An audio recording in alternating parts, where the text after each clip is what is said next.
എല്ലാവർക്കും നമസ്കാരം. സുഹൃത്തുക്കളെ, ഞാനിപ്പോൾ നിൽക്കുന്നത് മധ്യപ്രദേശിലെ അമർകാണ്ടകിലുള്ള നർമ്മദാ ഉദ്ഗംകുണ്ട് ക്ഷേത്രത്തിന് മുൻപിലാണ്. നർമ്മദാ നദിയുടെ ഉത്ഭവസ്ഥാനം ഈ ക്ഷേത്രത്തിനുള്ളിലാണ്. കഴിഞ്ഞ ഭാഗത്തിൽ നമ്മൾ നർമ്മദാ ഉദ്ഗംകുണ്ട് ക്ഷേത്രമാണ് കണ്ടത്. തൊഴിലിന് ശേഷം ഞാൻ വെളിയിലിറങ്ങി നിൽക്കുകയാണ്. അടുത്ത ഇനി ശങ്കരാചാര്യ ആശ്രമത്തിലേക്കാണ് പോകുന്നത്. ഇത് ശങ്കരാചാര്യ ആശ്രമത്തിൻ്റെ ഗേറ്റാണ്.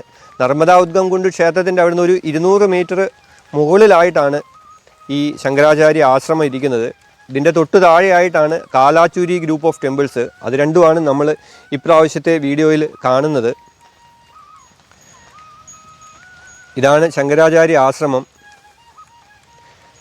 ഇവിടെ ആളൊന്നുമില്ല, ഒറ്റ മനുഷ്യരെയും കാണാനായിട്ടില്ല. ഇതിൻ്റെ മെയിൻ ഗേറ്റ് അടച്ചിട്ടിരിക്കുകയാണ്. അതിൻ്റെ സൈഡിലുള്ള ചെറിയൊരു ഗേറ്റിൻ്റെ അകത്തൂടെയാണ് ഞാൻ ഉള്ളിലേക്ക് കയറി വന്നത്. ഈ ശങ്കരാചാര്യ ആശ്രമത്തിൻ്റെ ഉള്ളിലേക്ക് കയറുകയാണ്. ഇതാണ് ഇവിടുത്തെ പ്രധാന പ്രതിഷ്ഠ. ദേവിയാണ്, പക്ഷേ നട ഗ്രില്ലിട്ട് പൂട്ടിയേക്കുമാണ്. പുറത്തുനിന്ന് തൊഴുതു. ഇതിന് ചുറ്റും ദേവിയുടെ ധാരാളം വിഗ്രഹങ്ങൾ ചെറിയ പീഠത്തിലാക്കി ഇങ്ങനെ വെച്ചിട്ടുണ്ട്. ഇതെല്ലാം നമുക്കൊന്ന് കാണാം. നല്ല ഭംഗിയായിട്ട് പട്ടൊക്കെ ചാർത്തിയാണ് ദേവി നിൽക്കുന്നത്. ഇതൊരു പ്രത്യേകതയുള്ള വിഗ്രഹമാണ്. ഈ നീല കളറുള്ള പട്ട് ധരിച്ചിരിക്കുന്ന വിഗ്രഹത്തിൽ ദേവിയുടെ തലയില്ല. തല തൻ്റെ ഇടത് കൈയിലും വാള് വലത് കൈയിലുമായിട്ട് പിടിച്ചാണ് നിൽക്കുന്നത്. 8-ാം നൂറ്റാണ്ടിൽ ആദി ശങ്കരാചാര്യർ ഹിന്ദു ധർമ്മത്തിൻ്റെ പുനരുദ്ധാരണത്തിനായി ഭാരത പര്യടനം നടത്തി ഇവിടെ നർമ്മദാ ഉദ്ഗംകുണ്ടിലെത്തുകയും നർമ്മദാ നദിയുടെ ഉത്ഭവസ്ഥാനം കണ്ടെത്തുകയും ചെയ്ത കഥയൊക്കെ ഞാൻ കഴിഞ്ഞ പ്രാവശ്യം പറഞ്ഞിരുന്നു. ശങ്കരാചാര്യ ആശ്രമത്തിൽ ദേവിയെ തൊഴുത് തിരിച്ചിങ്ങ് പോന്നു.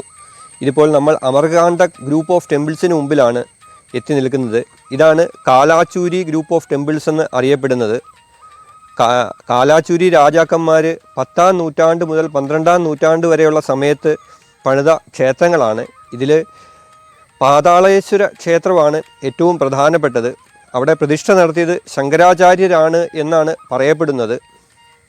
ഇത് ആർക്കിയോളജിക്കൽ സർവേ ഓഫ് ഇന്ത്യയുടെ കീഴിലാണ്. ഇവിടെ പ്രവേശനം ഫ്രീ ആണ്. പിന്നെ ക്യാമറ അഥവാ മൊബൈലൊക്കെ വെച്ച് ഫോട്ടോ എടുക്കണമെങ്കിൽ 25 രൂപ കൊടുത്ത് ടിക്കറ്റ് എടുക്കണം നമ്മൾ. ഈ കോമ്പൗണ്ടിൽ 6 ക്ഷേത്രങ്ങളും അതുപോലെ തന്നെ സൂരജ് കുണ്ട് എന്ന് പറയുന്ന ഒരു കുളവും ആണ് ഉള്ളത്.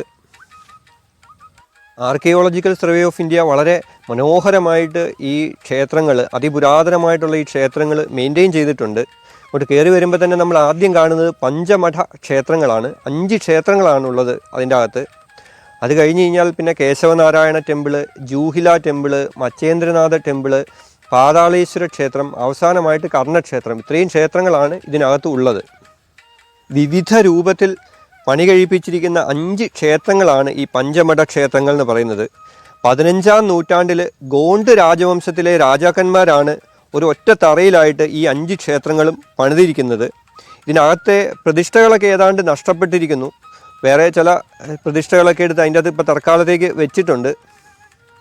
ചെറിയ രീതിയിൽ കേടുപാടുകൾ സംഭവിച്ച തരത്തിലാണ് ഈ പഞ്ചമഠ ക്ഷേത്രങ്ങൾ ഇപ്പം നിലനിൽക്കുന്നത്.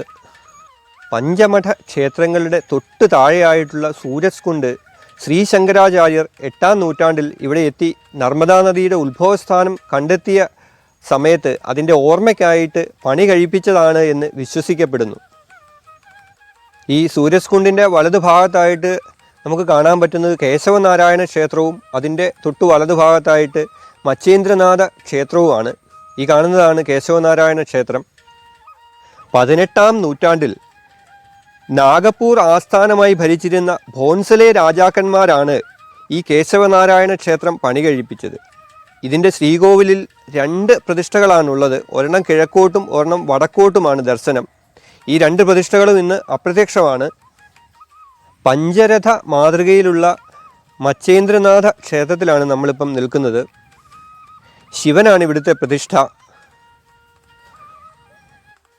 ഈ ക്ഷേത്രത്തിൻ്റെ അകത്തും പുറത്തും എല്ലാം ധാരാളം കൊത്തുപണികൾ ചെയ്തിട്ടുണ്ട്. വീഡിയോയ്ക്കകത്ത് എന്തുമാത്രം ഇത് വ്യക്തമാകുന്നെന്ന് അറിയാൻ മേല. ഇതിൻ്റെ ഈ നിറം കൊണ്ടും ഒക്കെ കണ്ടു കഴിഞ്ഞാൽ വെട്ടുകല്ല് പോലെ ഇരിക്കുന്ന ഒരു സൈസ് പാറകല്ലാണിത്. സാൻഡ് സ്റ്റോൺ ആണെന്നാണ് തോന്നുന്നത്. കാലാചൂരി രാജാക്കന്മാരാണ് ഈ മച്ചേന്ദ്രനാഥ ക്ഷേത്രം പണി കഴിപ്പിച്ചിരിക്കുന്നത്.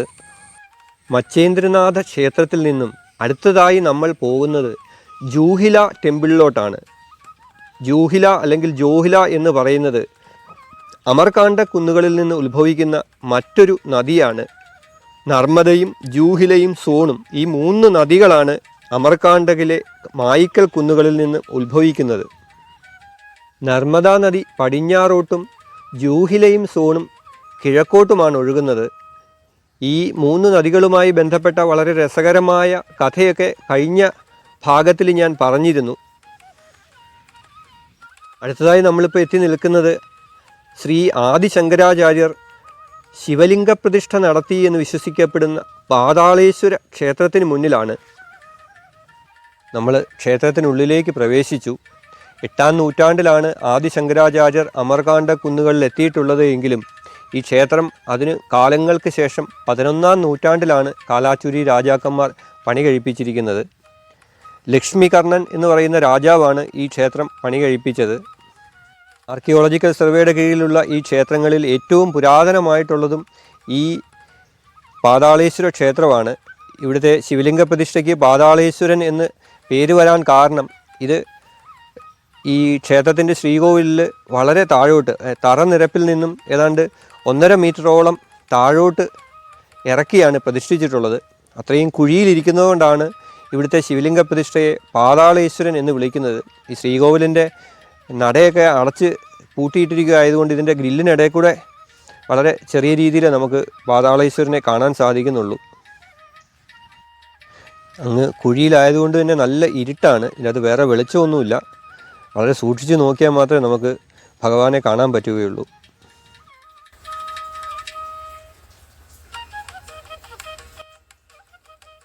ഒരു പിരമിഡ് ഷേപ്പിലാണ് ഈ പാതാളേശ്വര ക്ഷേത്രത്തിൻ്റെ ഗോപുരം നിർമ്മിച്ചിട്ടുള്ളത്. അടുത്തതായി നമ്മൾ പോകുന്നത് കർണ ടെമ്പിളിലോട്ടാണ്. കർണ ടെമ്പിൾ എന്ന് പറയുന്നത് നമ്മൾ മുമ്പേ പറഞ്ഞ ലക്ഷ്മികർണൻ എന്ന് പറയുന്ന രാജാവ്, പാതാളേശ്വര ക്ഷേത്രം പണി കഴിപ്പിച്ച ലക്ഷ്മികർണൻ എന്ന് പറയുന്ന രാജാവ് തന്നെ പണി കഴിപ്പിച്ച ക്ഷേത്രമാണ്. ഈ കാലാചൂരി ഗ്രൂപ്പ് ഓഫ് ക്ഷേത്രങ്ങളിലെ ഏറ്റവും വലിയ ക്ഷേത്രം ഈ കർണ ടെമ്പിളാണ്. ഇതും പണി കഴിപ്പിച്ചിരിക്കുന്നത് 11-ാം നൂറ്റാണ്ടിൽ തന്നെയാണ്. നമ്മളിപ്പോൾ ഈ കണ്ട ക്ഷേത്രങ്ങളിലെല്ലാം ഏറ്റവും പ്രധാനപ്പെട്ട ഒരു പ്രത്യേകത എന്ന് പറയുന്നത് ഇവയെല്ലാം വളരെ ഉയർത്തിക്കെട്ടിയ തറയിലാണ് പണി കഴിപ്പിച്ചിട്ടുള്ളത്. ഇതുവരെ കണ്ട ക്ഷേത്രങ്ങളെക്കാട്ടിലും ഒക്കെ അതിനേക്കാട്ടിലും കുറച്ചും കൂടെ കൂടുതൽ വലിയ തറയിലാണ് ഇപ്പം നമ്മൾ ഈ കാണുന്ന കർണ ക്ഷേത്രം പണി കഴിപ്പിച്ചിരിക്കുന്നത്. ഇതിൻ്റെ തറയുടെ മുകളിൽ ഞാൻ കയറി. ഇവിടെ 3 പ്രതിഷ്ഠകളാണ് ഉള്ളത് ഒറ്റ തറയിലായിട്ട് തന്നെ. എല്ലാം ശിവപ്രതിഷ്ഠകൾ തന്നെയാണ്.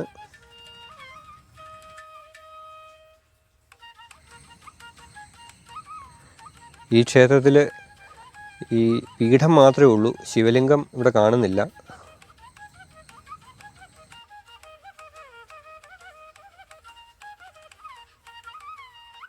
ഒറ്റ തറയിൽ പരസ്പരം അഭിമുഖമായിട്ടിരിക്കുന്ന 2 പ്രതിഷ്ഠകളും അതിന് മധ്യത്തിലായിട്ട് മറ്റൊരു പ്രതിഷ്ഠ, ഇങ്ങനെ 3 ദിശകളിലേക്കായിട്ട് 3 പ്രതിഷ്ഠകളുള്ള ക്ഷേത്രമായതുകൊണ്ടായിരിക്കാം ഒരുപക്ഷെ ഈ ക്ഷേത്രത്തിനെ ത്രിമുഖി ടെമ്പിൾ എന്നും വിളിക്കുന്നത്. ഇതോടുകൂടി നമ്മുടെ കാലാചൂരി ഗ്രൂപ്പ് ഓഫ് ടെമ്പിൾസിലെ കാഴ്ചകൾ പൂർണ്ണമായിരിക്കുകയാണ്. ഇനിയിപ്പോൾ അടുത്തത് നമുക്ക് പോകേണ്ടത് യന്ത്രമന്ദിറിലേക്കാണ്. അതിവിടുന്ന് ഒരു 2-3 കിലോമീറ്റർ ദൂരത്തിലാണ്. അടുത്ത ഭാഗത്തിൽ നമുക്ക് യന്ത്രമന്ദിറിലെ കാഴ്ചകളുമായി വീണ്ടും കാണാം. അതുവരെ എല്ലാവർക്കും നന്ദി. ശുഭ യാത്ര.